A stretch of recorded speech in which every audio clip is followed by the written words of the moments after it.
Hi there, everybody. Welcome to another album review. My name is Christian Eschbach. All right, so if you're one of my regular viewers, you'll notice there was a huge jump in my Megadeth albums. The last album I think I covered was Risk, which at that time was the most recent Megadeth album I had. And the only reason I own Risk is because I believe that one came with Tracy. The last Megadeth album I bought myself was Cryptic Writings. I have not bought a Megadeth album since then because there was nothing that really kind of stood out and made me went, hey, I gotta go buy that album. However, I was in the music store. I don't like to give plugs, but since I'm in Canada and I'm supporting Canada right now, big time, I'm not sure if the trade war is still going on at this point, but at the time of this recording in March, it still is. Anyways, which is funny because I'm talking about an American band. We're talking about Megadeth, The Sick, The Dying, and The Dead, which I picked up as a 2 for $25 at Sunrise Records, which is a Canadian record chain, which keep them going because, man, there's not enough record stores out there. And, you know, in Windsor, Ontario, basically, just so I'm not supporting one over another, in Windsor, basically, my two big options are Sunrise Records or Dr. Disc. There are a couple other good used record shops, but that's what they are, is a couple other good strictly used vinyl shops. And I don't go into them very often, once in a while here and there, but, you know, I should get around to doing that. Okay, we're going to move on past that. The reason I picked this album up was because it was 2 for $25. It was right there, and I said, what the hell, why not? Let's try out a new Megadeth album. It's from 2022. It's been a long time since I've listened to Megadeth. Let's hear how it sounds.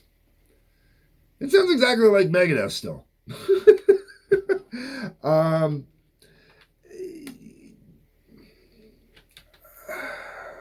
to this day, Cryptic Writings, even after listening to this one, I'm going to say it flat out. Cryptic Writings, still my favorite album because I thought it had the most depth to it, most originality to it. I really liked the experimentation on that album and whatnot, and it didn't just feel like a typical Megadeth album. This one just feels like a typical Megadeth album. It's got some good tracks on it. Don't get me wrong. It's not a bad album. It's a typical Megadeth album. If you like Megadeth from the 80s, there's a good possibility you're going to like this album. We're going to say that flat out right now, okay? You know, drop me a comment if I'm already wrong. You know, that's what the comment section's for. Drop me a comment. And, you know, since I'm already mentioning it, the algorithm would be in a nightmare to me. So, you know, like button, subscribe button, bell for notifications, all that fun stuff. I'm going to say it up front, so hopefully you do it up front. Okay. But where I'm going with this is, while there are a few really good tunes on here, even those few really good tunes, only one or two of them are true standouts. One of the other tunes is definitely a standout, but definitely for the wrong reasons. Okay, let's get into this. The album opens up with the title track, The Sick, The Dying, and The Dead. One, I love the opening bit with the bring out your dead with the bell ring and whatnot. I don't know if Dave tried to get the bit from Monty Python and was unable to secure the rights, or if he just said, screw it, I'll do it myself, or whatnot. But I really like that bring out the dead opening. Bring out your dead. And I know that's a classic thing that actually did happen. It's just, I'm always going to associate it to Monty Python. And, you know, let's face it, there's a high probability that that's where Dave got it from. Musically, though, I really like the song. It starts off the album really well. I like that it's got quite a few change-ups in it. I like that it moves around. But the change-ups in it feel natural, and they have a flow to them. A lot of the times with Megadeth, I find that, you know, a lot of the change-ups are kind of like brick wall change-ups, where you just kind of like, you hit a brick wall on that change-up. Sometimes a brick wall change-up can be good. I'm just not a big fan of them. Then you get Life in Hell next. This is your typical fast Megadeth song. I was trying to figure out which song it is that it really reminded me of, and I want to say,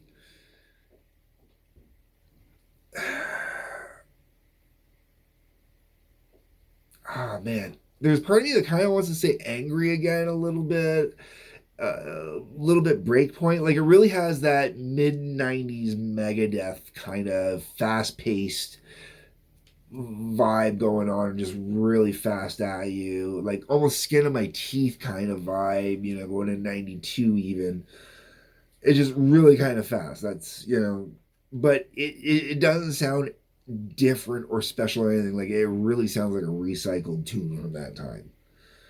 Then we hit Night Stalkers. I dig this one. I dig this one, and it was funny because I'm listening to it, and there's like a rap like section, spoken word section in the middle, and I perk up right away. I go, "Son of a bitch, that iced tea?" Or no, not iced tea. Sorry, iced tea, iced tea, and I'm like, "Yeah, it is, man. Oh, cool, it's awesome." Blah blah blah blah. So I was totally digging on that, man. And for anybody that goes to say anything, and you think, "Oh, what the hell is iced tea?" Body Count, man. Go listen to some Body Count. Ice T is cool with me. Ice T has always been cool with me. In the world of metal and hard rock and whatnot, I'm always cool and I'm always down with Ice T showing up and doing this stuff, man. Always. Anybody wants to talk shit, we gotta have some words. You don't talk. Nah, not Ice T. All right. Then we're on to Dogs of Chernobyl. This one's really interesting. You hear Dogs of Chernobyl and you're thinking, okay, there's going to be a song about, like the actual dogs of Chernobyl, like radioactive dogs, right? Because, that's a legitimate thing, man. But it's not. It's more of a love song almost. Ballad, not ballad. Like, it's obviously not a ballad. It's obviously not a soft song. But let me I know I never do this, but let me see here. Um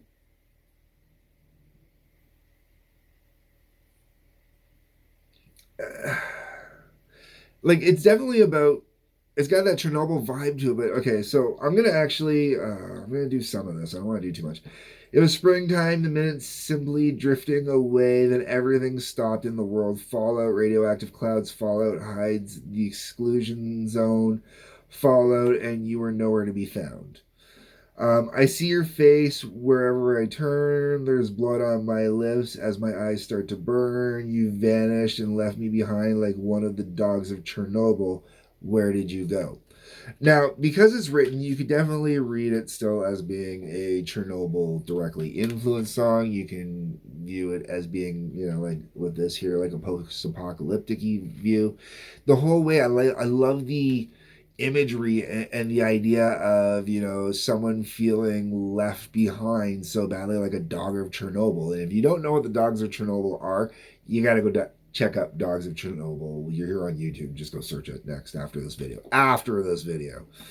Long as it doesn't auto roll into another video. Like if you're watching my videos, just keep going with them. All right. Dogs of Chernobyl leads into what I consider the worst song on this album. And it's the worst song on this album because of Dave's vocals. Sacrifice. Sacrifice musically is a good song. Lyrically, I enjoy the song. Vocally, I really do not like Dave's delivery on this song. There's this there's like a Middle Eastern kind of vibe groove that kind of worms, snake charmery almost, like through the middle in parts of it. And that kind of leads Dave's voice. And Dave's singing in, I don't know if he's a key that he's not usually in or if he's trying to do something slightly different here. But the way he's singing it, it does not work. Who produced this album? I did not see a producer. Sometimes they put the producer right up front, sometimes they don't. Let's see. Produced by Dave Mustaine and Chris Rakestraw. I do not know who Chris Rakestraw is, but maybe he should have put his foot down a little more with Dave and said, yo, dude, your vocals are not sounding right on here. We need to fix this. We got to find another way to do these vocals. Because Sacrifice is ruined by Dave's voice. on that one. And it's the only song I'm going to say that about it. Like, in all of Megadeth, like, Dave has a very unique kind of gritty, high voice to start with. And it's not a voice for everybody. But, and I'm going to be completely honest, on this album, old man voice is starting to creep in. Sorry, Dave, but you are honestly starting to come up, starting to get old man voice on here. And I think that's part of the problem with Sacrifice. I think if it was younger Dave, you know, like Countdown to Extinction, Euthanasia Dave, might have been a little bit different. But old man Dave, his voice does not work on this song, man. And I've rambled on way too long on Sacrifice for that one. Junkie's a very typical Megadeth song, doesn't do anything special or whatever. Psychopathy, a minute 19 seconds. Now, I think this was kind of more of a vinyl setup kind of thing. I've got the compact disc, right? So for me, it doesn't work out this way. 12 songs, 6 and 6, we'll say. And if you're looking at a side A, side B, Psychopathy would start up side B, and it starts up side B brilliantly. Great little musical interlude. Dave does a little talking over top of it. I think it's absolutely great. And it sets up, honestly, more or less the rest of the album. With just kind of a general vibe. Not necessarily a theme, not to say that, you know, it's a concept or anything like that. It's just, there's a general kind of vibe and theme that it really kind of cements in there. The downside is it doesn't really go anywhere for a few songs. Killing Time follows that up. Typical. Soldier On. I enjoy this one while it's playing, but it is pretty typical for Megadeth. Celebutante, same thing. Mission to Mars, I actually kind of really dig on this one. There's elements of it that definitely I know are elements that were used later on with Megadeth stuff, but not stuff that I was overly familiar with at the time.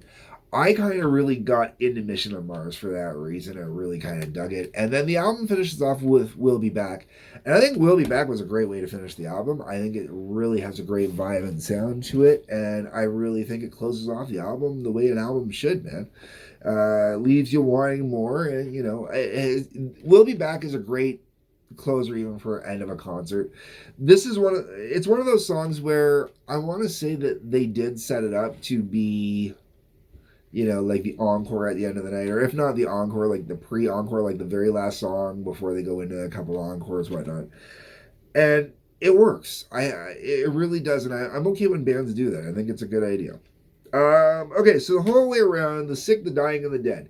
If you are into Megadeth, okay, if you liked cryptic writings, well, maybe not so much cryptic. If you liked Euthanasia, if you liked Countdown for Extinction, if you liked Rust in Peace, I hated Rust in Peace. That's also, I should point that out. That was another thing I had with this album too. There was a lot of elements on here that honestly reminded me of Rust in Peace with the way that the riffs were all kind of slapped together in points. I mentioned the running into a brick wall thing. Megadeth does that a lot, and it happens a lot throughout this album. Sometimes it really works, sometimes it doesn't. I personally prefer more of a transition between my sections.